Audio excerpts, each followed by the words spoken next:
শিলিগুড়িতে জাল নথি দিয়ে আধার আর ভোটার চক্রের এবার পর্দা ফাঁস করা হয়েছে। ভুয়ো নথিপত্র দিয়ে ভুয়োভাবে আধার আর ভোটার কার্ড তৈরি করা হচ্ছিল, আর সেখানে প্যাকেজ চালু ছিল কত টাকার বিনিময়? 30,000 টাকার বিনিময়। আর এই চক্রের পর্দা ফাঁস করেছে পুলিশ। 7 জনকে গ্রেফতার করা হয়েছে। দফায় দফায় তাদেরকে জিজ্ঞাসাবাদ করা হচ্ছে। এই চক্রের কিংপিন কে তা খোঁজার চেষ্টা করছে police.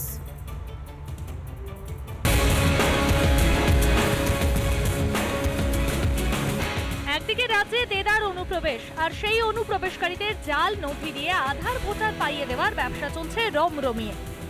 Voter card, PAN card, ration card, যেই ডকুমেন্টগুলি দিয়ে একজন মানুষকে বোঝা যায় তিনি ভারতীয়, সেই সমস্ত জিনিস নকলভাবে তৈরি করা হতো এই দোকানে।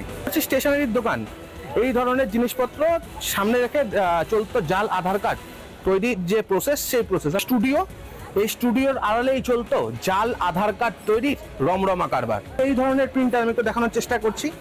এই ধরনের প্রিন্টার, কম্পিউটার মেশিন, এই ধরনের জিনিস ব্যবহার করে চলতো নকল Aadhaar card, voter card, PAN card, ration card তৈরি।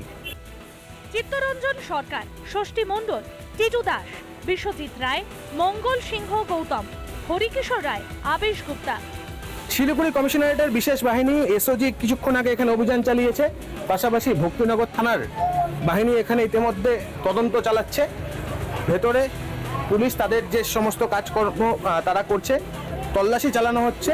7 জনকে ডিটেন করেছে। আচ্ছা, জিজ্ঞাসাবাদ চলবে। আচ্ছা, সিগার হবার আগে। আধার কার্ড প্রচুর পাওয়া গেছে সাহেব? কিছু পাওয়া গেছে, পরবর্তী তদন্ত এখানে ইনকোয়ারিটা শেষ হবে। এক প্রকার 35,000 টাকা প্যাকেজ।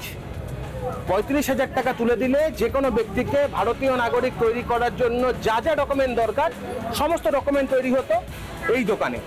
পাশাপাশি এজেন্ট, এদের এজেন্ট ছড়িয়েছিল সর্বত্র।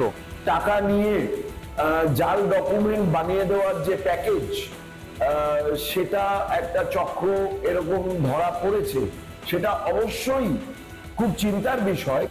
রাজ্য সরকারকে আরো বেশি সতর্ক হতে হবে, কেন্দ্র সরকার আরো বেশি সতর্ক হতে হবে।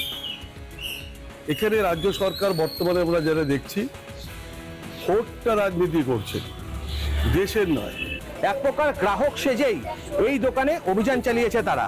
এখন দেখার বিষয় চিকেন স্নেক করিডোরের আর কোথায় কোথায় ছড়িয়ে ছিটিয়ে রয়েছে জাল আধার কার্ড এবং ভোটার কার্ড তৈরির এই ধরনের দোকান।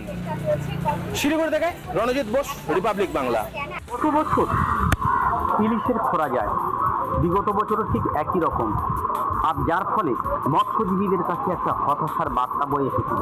কিন্তু এবছর গতকাল থেকে ঝিরঝিরিয়ে বৃষ্টি, আর তারই মাঝে নামখানার এই ফেরিঘাটে প্রায় 30 টনের মতো ইলিশ এসে ওঠায় খুশির হাওয়া মৎস্যজীবীদের। মৎস্যজীবীরা গত বছর থেকে ঋণগ্রস্ত হয়েছিল ব্যাংকের কাছে, আর হতাশায় দিন গুনছিলেন। এবছর মৌসুমের প্রথমে প্রায় 30 টনের মতো এই রুপোলি শস্য ওঠায় অনেকটা স্বস্তির নিঃশ্বাস এবং আশার আলো দেখতে পেয়েছেন তারা।